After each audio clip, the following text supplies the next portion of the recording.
రైతు సోదరులకు స్వాగతం. అమరావతి విపత్తు నిర్వహణల సంస్థ అంటే వెదర్ రిపోర్ట్స్ రిలీజ్ చేసే సంస్థ ఒక కీలక రిపోర్ట్ రిలీజ్ చేసింది.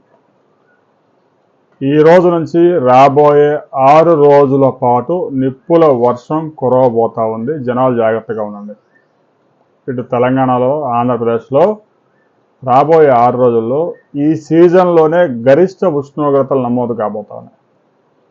ఇప్పటికే 2 తెలుగు రాష్ట్రాల్లో కొన్ని ప్రాంతాల్లో 45.6 డిగ్రీల టెంపరేచర్స్ నమోదయ్యాయి.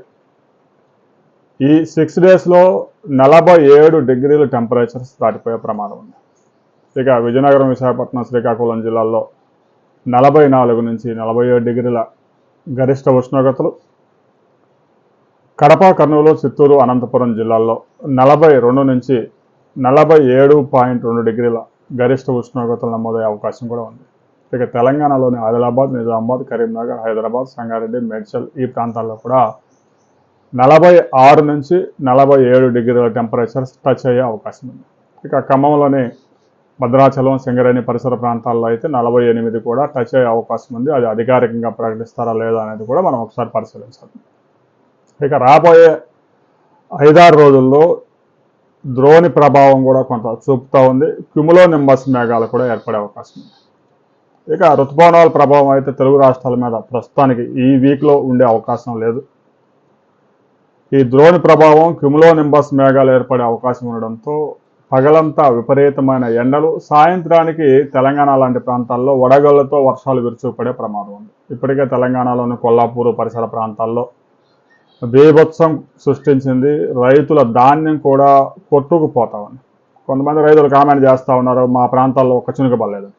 వేసవిలో పడే వర్షాలు లిమిటెడ్ ప్రాంతానికి పరిమితమై పెద్ద ఎత్తున బీభత్సం సృష్టిస్తాయి అనే విషయం మనం ప్రతి వీడియోలో చెప్తా ఉన్నాం. కొంతమందికి ఎక్కడం లేదు. ఒక జిల్లా పేరు చెప్తే ఆ జిల్లా అంతా కుండపోత వర్షం పడిద్దని సమాచారం కాదు. వేసవిలో నమోదయ్యే వర్షాలు అక్కడికక్కడికే 10 కిలోమీటర్లు, 5 కిలోమీటర్ల పరిధిలోనే క్యుములో నింబస్ మేఘాల ప్రభావంతో బీభత్సం సృష్టిస్తాయి. ఇక అల్పపీడనాలు, ఋతుపవనాలు వచ్చినప్పుడు జిల్లాల వారీగా వాతావరణం చెప్పినా కూడా ఆ జిల్లా మొత్తం వర్షం పడే అవకాశం ఉంటుంది. అయితే రాబోయే 5 రోజుల పాటు రైతులు, రైతు కూలీలు జాగ్రత్తగా ఉండాలి. ఉరుములు, పిడుగులు పడే అవకాశం ఉంది. ఉరుములతో కూడిన పిడుగులు పడే అవకాశం ఉంది. వ్యవసాయ భూముల్లో, పొలాల్లో పనిచేస్తున్న కూలీలు కానీ, రైతులు కానీ ఎట్టి పరిస్థితుల్లో వర్షం వచ్చినా, ఈదురు గాలులు వచ్చినా చెట్లకి ఎంతకు మాత్రం పరుగులు తీయవద్దు. ఇక తెలంగాణలో ధాన్యం కొనుగోలు కూడా ఊపందుకున్నాయి. కొంతవరకు ఫాస్ట్ అయింది. ఇప్పటి వరకు కూలీలు దొరక్క కనీసం ఆ గోతాలు లిఫ్ట్ చేసేవాళ్ళు కూడా లేక ధాన్యం కొనుగోలు నిలిచిపోయాయి. ఎంత దారుణమైన పరిస్థితి నెలకొందో ఒకసారి అర్థం చేసుకోండి.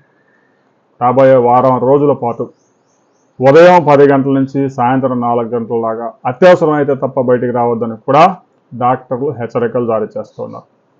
సాయంత్రానికి మాత్రం వర్షాలు విరుచుకుపడే ప్రమాదం ఉంది. అది కొన్ని ప్రాంతాలకు పరిమితమై పడతాయి. మీ ప్రాంతంలో కనుక వర్షం బీభత్సం సృష్టిస్తే తప్పనిసరిగా కామెంట్ చేయండి.